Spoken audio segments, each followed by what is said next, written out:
收看今天的汉天新闻，我是施方圆。首先来看美国国内消息。美国俄亥俄州戴顿大规模枪击案枪手的一位朋友正面临起诉。联邦检察官12日表示，枪手贝兹的朋友科利为他购买防弹衣以及他在枪击中使用的弹夹和子弹，并帮助他藏匿凶器。如果罪名成立，他将面临最长15年的监禁。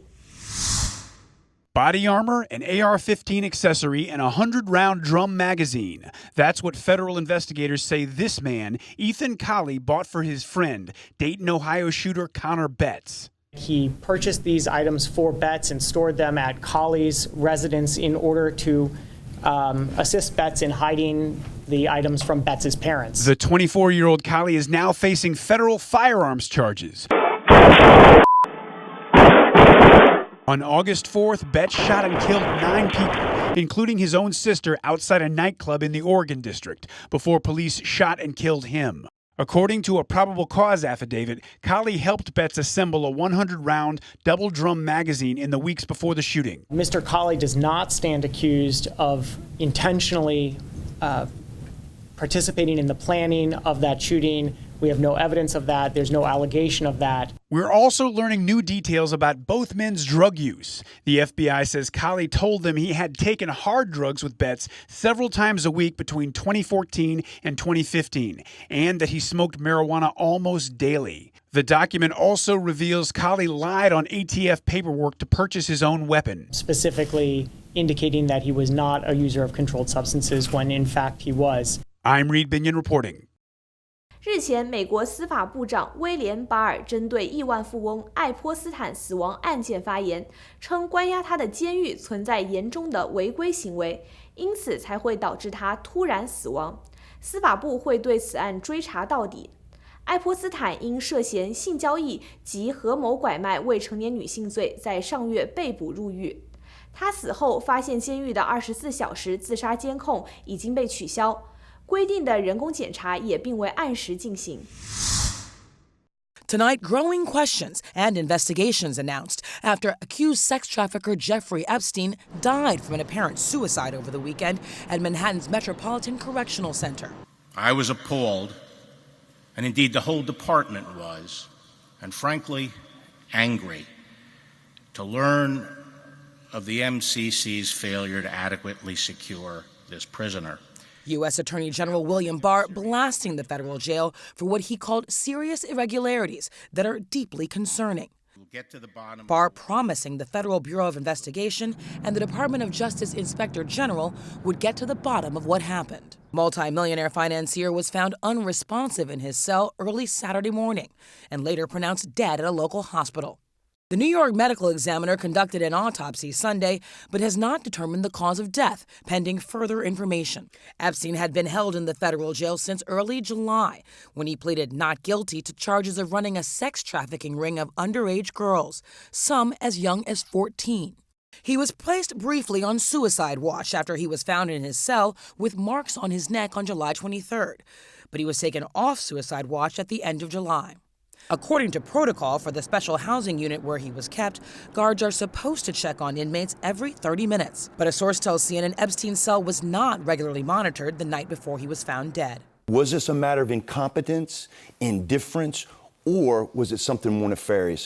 Epstein's apparent suicide comes less than 24 hours after over 1,000 pages of documents containing more disturbing sex trafficking allegations against Epstein were unsealed in a related lawsuit one of his alleged victims filed against one of his associates. As for Epstein's accusers, now robbed of a chance to face him in a court of law, Barr insists this is not over. But let me assure you that this case will continue on against anyone who was complicit with Epstein. Any co-conspirators should not rest easy. The victims deserve justice, and they will get it. 关于美国金融大鳄爱泼斯坦在监狱中神秘自杀的案件，目前正在调查之中。日前，一些最新档案第一次曝光，其中包括针对他和其他世界知名政商界名人的性侵指控，甚至包括英国王子安德鲁。案件造成的影响正在不断扩大。Business as usual, it seems, for Prince Andrew, pictured on Sunday riding alongside the Queen on their way to church. A bold show of support, perhaps, as new details place a spotlight on allegations of sexual misconduct laid against the British royal. Hundreds of pages of previously sealed court filings were released on Friday, bringing to light fresh allegations which have linked the Duke of York to his former friend and convicted sex offender Jeffrey Epstein, who was found dead in his prison cell on Saturday. At the heart of the documents connected to a 2015 defamation case are allegations by Virginia Roberts-Giuffre, who claims Epstein kept her as a teenage sex slave. Giuffre, pictured here with the prince, says Epstein forced her to perform sex acts with a number of prominent men, including the Duke of York, in 2001.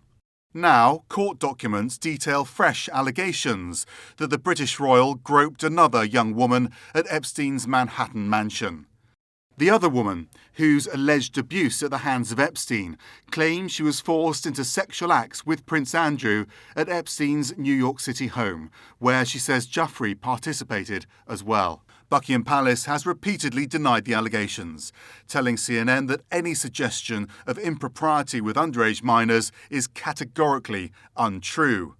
However, in a statement to CNN in July, the palace confirmed that the Duke of York met with Epstein in 2010, describing the encounter as an unwise decision on the part of the prince. Whilst the royal family has in the past not been forthcoming in responding to such allegations, the Duke of York took to the World Economic Forum in 2015 to reiterate the palace's steadfast denial of underage sex allegations. And I've just wished to reiterate and to reaffirm the statements which have already been made on my behalf by Buckingham Palace. As these unsealed court filings shed new light on the lurid details of the Epstein scandal, questions surrounding the involvement of the financier's high-profile associates are beginning to mount. While Epstein's death brought the federal criminal case against him to an abrupt end, the scandal is far from over, and prosecutors could still pursue related criminal cases involving the financier's many associates. Max Foster, CNN, London. 当地时间8月5日，俄罗斯边疆区的一座大型弹药库突然爆炸，巨大的蘑菇云很快升空，如同氢弹爆炸一般，引发巨大关注。目前，克洛斯方面确认至少有5人在这次爆炸中死亡，其中包括2名国宝级核武器专家，另有多人受伤。 Tonight, confusion and concern about a mysterious explosion and a missile test gone wrong that some now fear could be the worst Russian nuclear disaster since Chernobyl. Moscow acknowledges a blast took place at a naval range last week, but won't say whether it was nuclear. Instead, they're saying liquid fuel caught fire during trials in the Arctic North, leading to the blast. Local authorities initially said they recorded a short-term spike in radiation levels, but their statement was later deleted, and the Defense Ministry claims no dangerous substances were released after the explosion. But tonight, experts tell CNN satellite images appear to show that the Russians have sent a special nuclear fuel carrier ship to the area. That ship is used to carry nuclear fuel, and Russia in the past has used that ship to transport the radioactive reactor unit from the nuclear-powered cruise missile. Russia's state-run nuclear agency did admit that 5 of its employees were killed in the blast. A chain of tragic accidents happened, although our preliminary analysis indicates they were fighting to get the situation under control. Unfortunately, that failed. Last year, Vladimir Putin revealed Russia is testing nuclear-powered cruise missiles to counter NATO's missile defense system. Now that the missile launch and ground tests were successful, we can begin developing a completely new type of weapon, a strategic nuclear weapons system with a nuclear-powered missile. If this was nuclear, it would not be the first time Moscow muddled its messaging after a potential nuclear mishap. In 1986, the Soviet Union didn't acknowledge the Chernobyl disaster until Western nations detected heightened radiation levels in Europe. You will need to move quickly and you will need to move carefully. Thousands of people died in the aftermath of that meltdown, which is now the subject of the HBO series Chernobyl. And in 2000, Moscow kept its own public in the dark about the sinking of the Kursk nuclear submarine, killing all 118 sailors on board, leading to harsh criticism of then new Russian President Vladimir Putin. Tonight, more questions than answers remain, as Vladimir Putin's office still has not commented at all on the explosion, leaving Russians and the world guessing how dangerous the aftermath might be. 休息一下，马上回来。